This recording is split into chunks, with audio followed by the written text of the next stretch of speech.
Welcome to the ANZ Business Leader Boardroom series.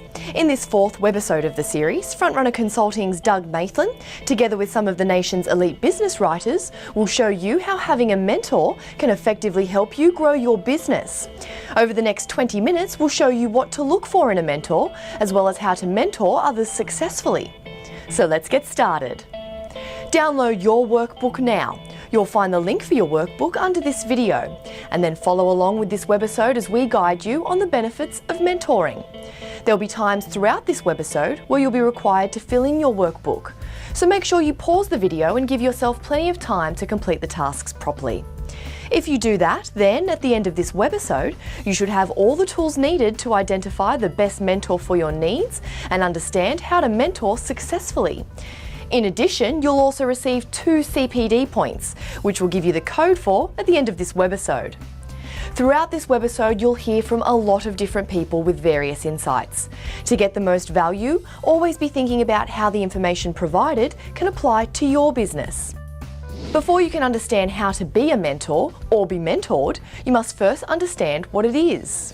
The good thing about mentoring and coaching, whether you've had formal coaching or not within your, or formal mentoring or coaching within your mortgage broking business, we've all had some sort of mentor in our lives.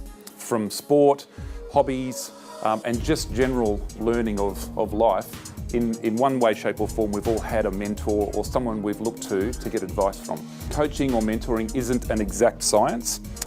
Programs generally are open-ended, so they don't necessarily, unlike training courses where you'll turn up for a day or an hour and a half, coaching, mentoring generally is something that's more flexible in terms of time. And also the learning can be done in a variety of forums. Mentoring is not about talking, it's about listening. And that was pretty hard for me. I talk too much at the best of times.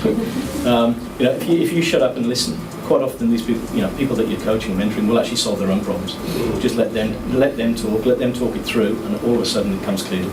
Now that you know what mentoring involves, it's time to think about the various benefits associated with mentoring and coaching. How can having a mentor help you grow your business or take it to the next level?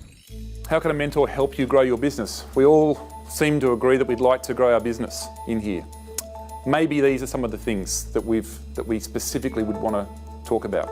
And if you're going to engage someone to help you with this, maybe the first thing, and a lot of brokers would tell me about this one, productivity. And productivity is about either more deals or customers with more than one product with you.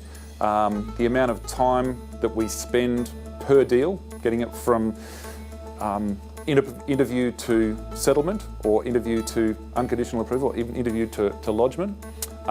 Maybe it's a quality control too. Maybe one of the KPIs you have for your business is your lead to settlement ratio. Maybe it's your lead to appointment ratio, appointment to application ratio, anything like that. As long as you've got a tally and a leads database, or you have some KPIs for your business that you look at from hopefully on a month-to-month basis, that's generally how frequently you get paid. It's an easy thing to measure. So if you're working specifically on productivity, this is something you could break down with your mentor to say, okay, how do we improve the key areas that I need to improve? Maybe we need to set a benchmark first as well. Delivery. I assume here, just talk specifically about your business.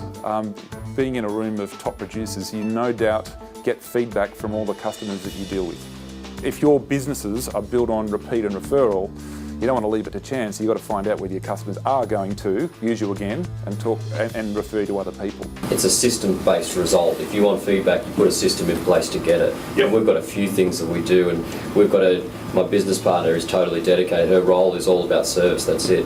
There's nothing else. Client experience, referrer experience and service. And we set the tone early on with the client to let them know that we want their negative feedback if there is any. And here is your service person. If there is a service defect now, we want to know about it. So that, because negative feedback is far better than 50 times over positive feedback, because we all get that. If we're in this room, we'll probably all get that. Yep. But the negative feedback, the problems where there are service defects, this is where you actually implement real things in your business and make a change for the better.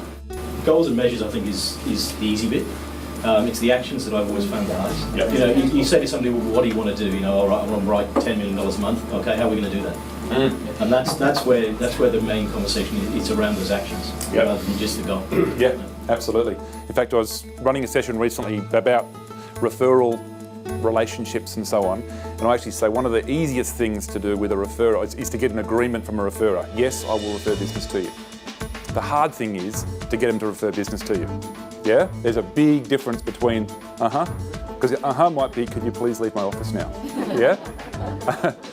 Because the meeting's over. I want you to go. But actually and how often do you hear someone's got a referral agreement, but no leads, no referrals?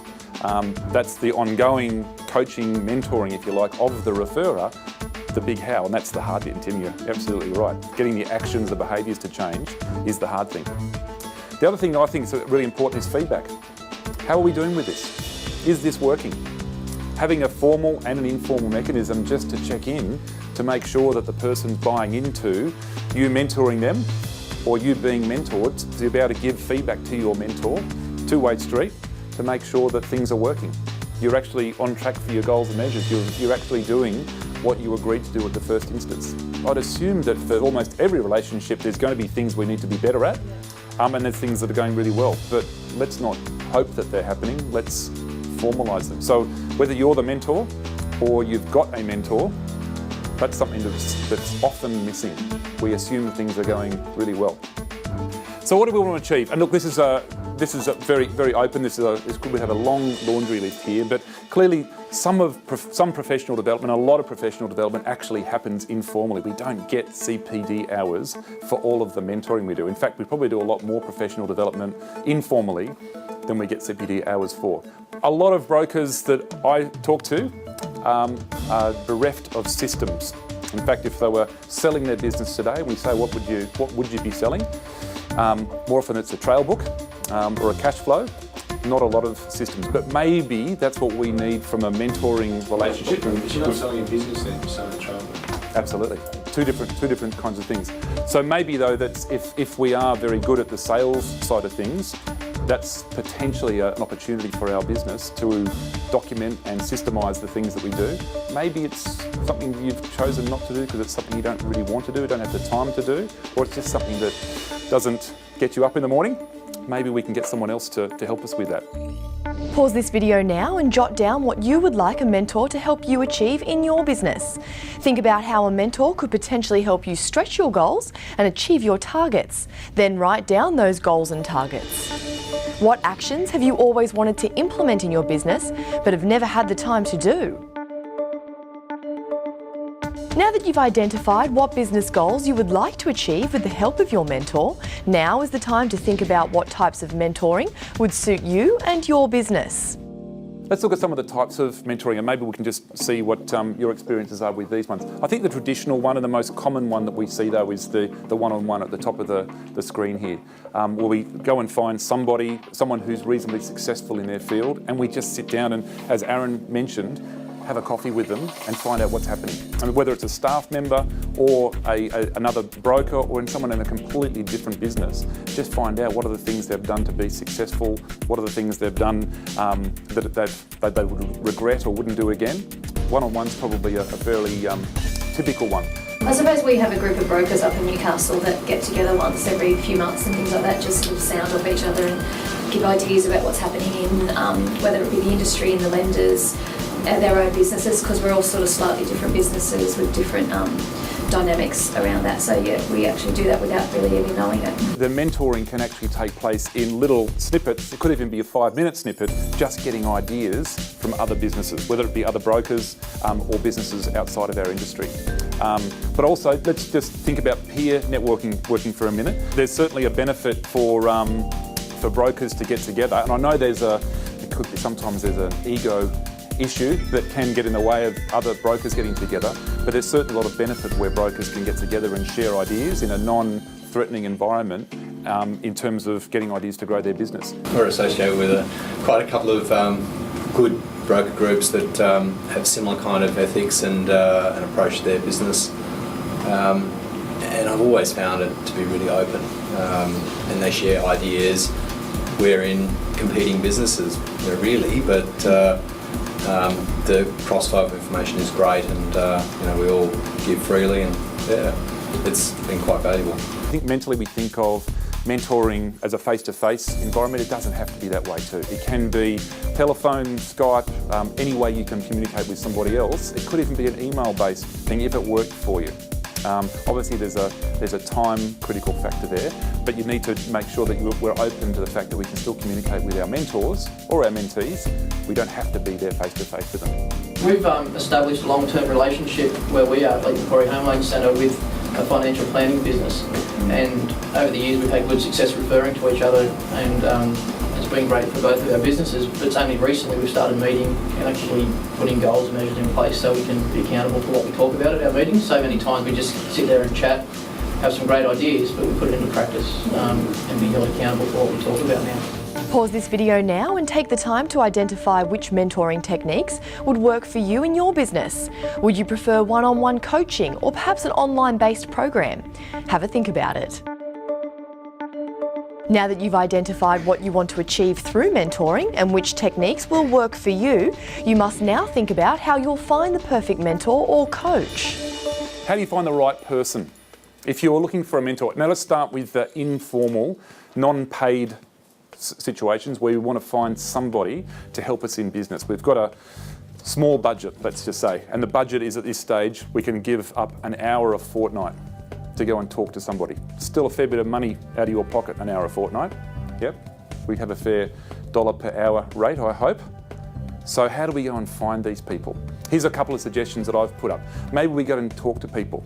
If you actually find someone who's a candidate to be potentially your mentor, before you get into the mentoring itself, maybe we need to do what I call a two-way needs analysis.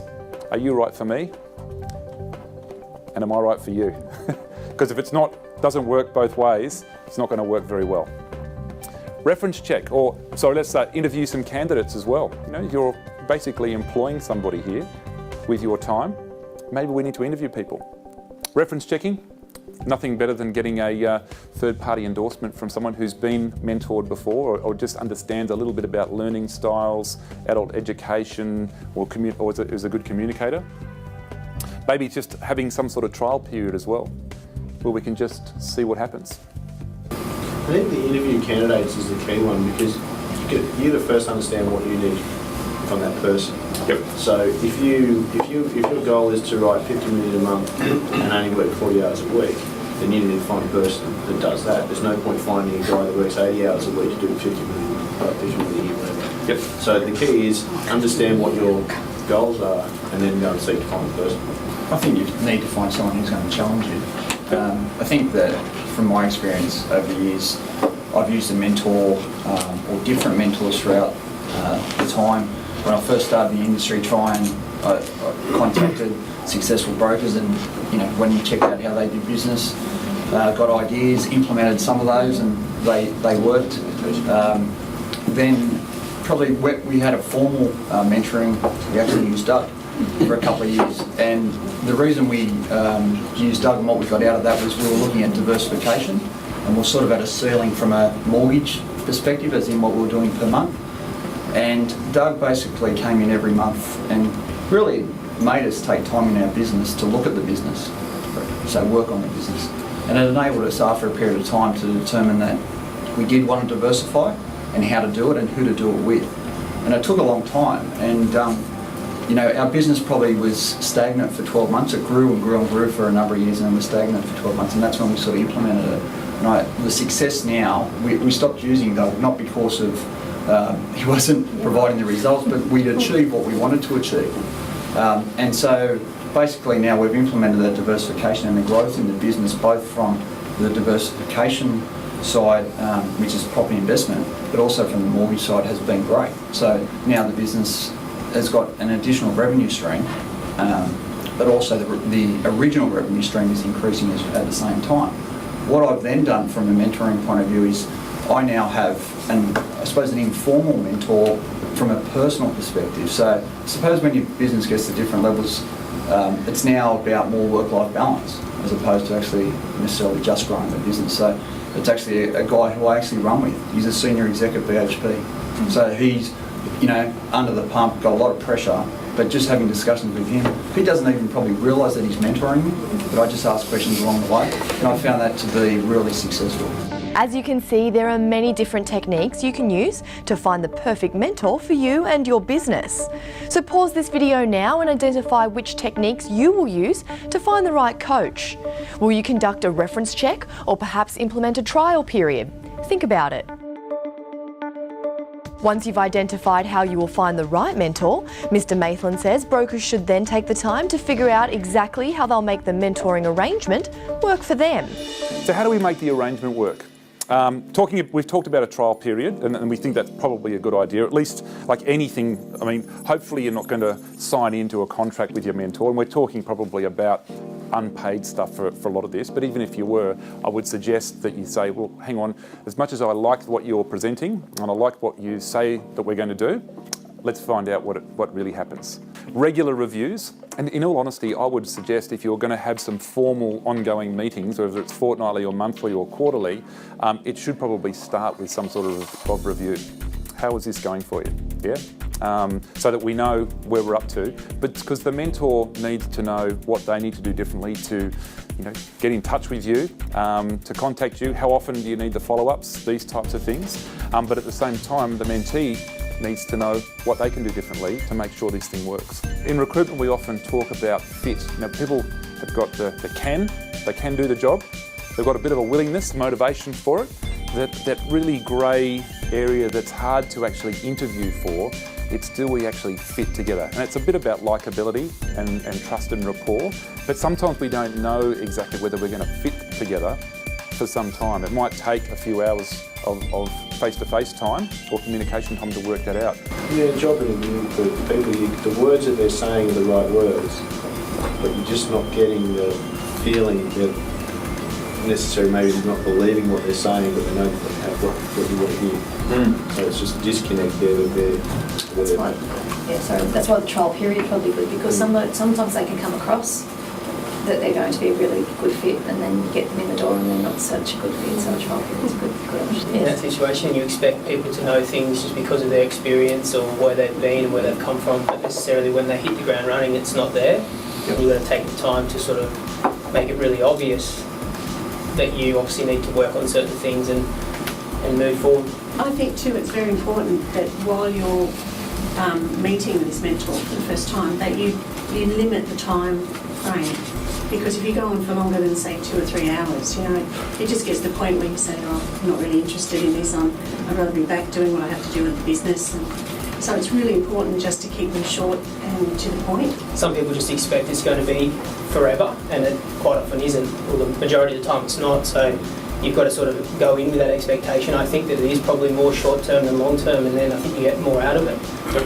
But obviously we've been involved with our aggregation group, AFG, and been quite lucky to have other peers that they've matched us up with.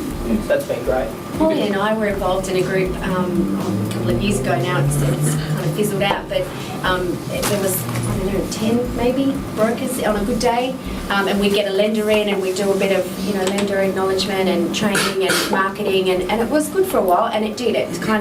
It fizzled. I think the businesses went in different directions, and so we were all on one level to start with, and then as people took from it and implemented their own different strategies, and then some left the industry, and I think you and another lady are still There's 2 of us still coaching individually, and so we mentor each other. So that just gives us that accountability monthly. So at the beginning of the month, every month, we set our goals, we write them down, we email them to each other after we meet. We come back the following month and we just show each other what we've done. So that's just an on-flow from that, peer mentoring, and it's a good thing because at the end of the day, we all need accountability, like you said.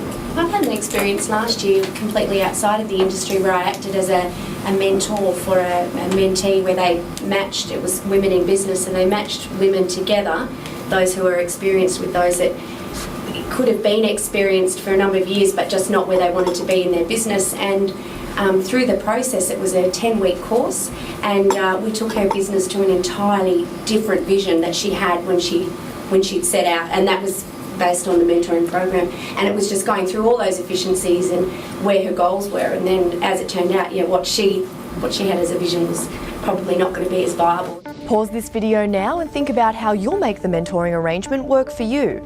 Think about the KPIs you'll put in place and how often you'll want to interact with your mentor. Map out your ideal arrangement in your workbook now. Of course, not everyone wants to be mentored. Some would prefer to do the mentoring. Moreover, if you currently manage staff, you might not even realise it, but you're already a mentor. So how can you be the best mentor? And what does it take to be a good one? The first question I'll ask any person, particularly you, is why are you doing this?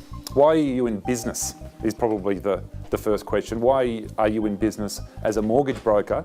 Might be the second question. If I know what your core motivation is for doing business, we've got a better chance of connecting with why we're going to do some of the things we're doing. Now, inevitably, a lot of us got here by accident, but we stay here because of the rewards and lifestyle, flexibility. There's all sorts of reasons that people are in it.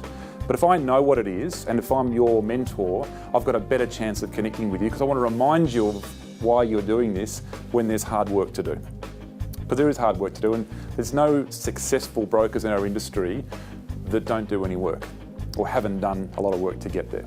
From a mentor perspective, and I guess something I've learned also, and this is something that I think I can comfortably share with you, is that we're not going to be all things to all people. Our brand has got to be about something, a group that we can help. We can't necessarily help everyone, and we can't necessarily help everyone with everything. Let's stick to the stuff that we do really well. Let's be known for the things that we do really well. That's the branding piece. It's a little bit different if there's someone that's within your company compared to mentoring an absolute person, in the example you gave. If you've got to hire new staff, that's a hell of a big thing because it's more important your brand is probably one of the biggest things there in getting them to buy into your brand. This is who I am, this is how I do business, and this is how I want my customers treated. I won't accept anything other than that if they don't buy in. So, whereas if you're mentoring someone else's business, it's their brand. Yes, you have a brand and you can influence them and they need to understand that. Sure. You're mentoring them to establish these things within themselves. There's no point asking somebody to do something if they're not good at the sales side of it. So they may come in and do the back office client satisfaction on the phone. They're great on the phone, but they may not be great face to face with selling. So working out what their strengths and weaknesses are. So. If they're in a situation where they're a Gen X or a Gen Y, you need to have a little bit of an understanding about where they're coming from. And you might be saying to them, you can make this much money and that much money, but their main concern might be, which we've sort of come across a bit lately, is that the younger Gen Ys want to know all about where's this company heading. Where will I be in 5 years' time? The Gen Ys buy into people, don't they? Yes. That's their thing. Yeah. Like, they won't follow a company, they'll follow a person. That's right. So if you manage them properly and they understand you and they want to work with you. Absolutely. So it's important to get to know how they think and what they think about. Pause this video now and think about your brand and your mentoring program. Think about what kind of mentor you want to be. Now that you understand the benefits of having a mentor, why not go and find the perfect coach that will help you grow your business? Good luck.